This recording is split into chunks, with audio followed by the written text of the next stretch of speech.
slithers through Washington. Here now, Joe Borelli, former Trump campaign co-chair for New York State, and Blake Rutherford, Democratic strategist. Okay, you just heard from Elizabeth Warren, Blake.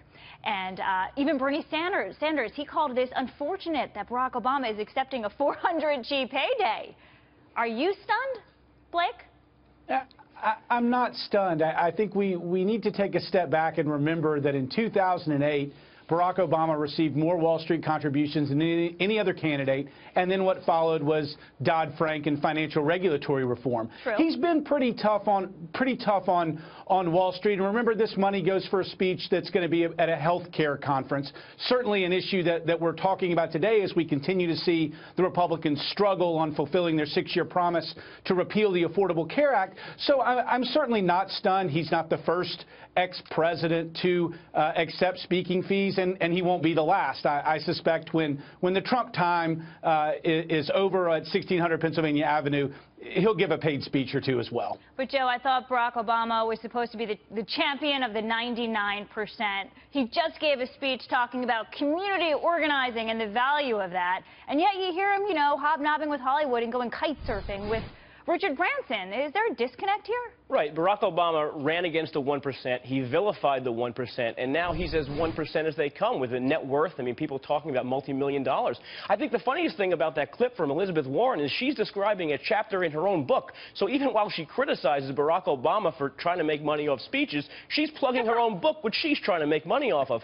The Obama-era Democratic Party ran against the banks, the fat cats, the Wall Street people, and they are too eager right now, despite all the sanctimonious and self-righteous rhetoric. They're all too happy to take their money now. That is an excellent point, Joe. Blake, I want to bring you to something that Barack Obama said in a 2010 speech, pushing tougher regulations on Wall Street, because he did certainly do that. He said, we're not trying to push financial reform because we begrudge success. I do think at a certain point, you've made enough money. And I bring this up because his book deal, $60 million, Blake. When does he make enough money?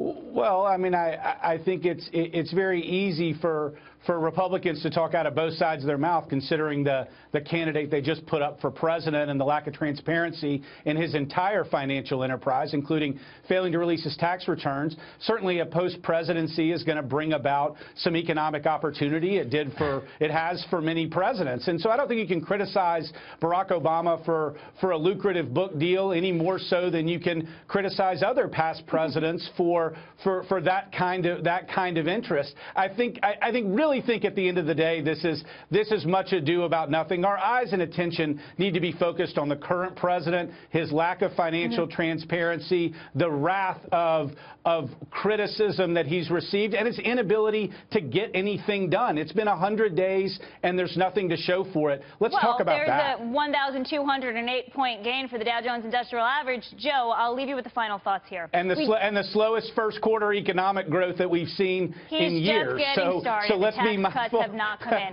Joe, let me just I want to ask you this. We do not expect presidents to take a vow of poverty when they leave office.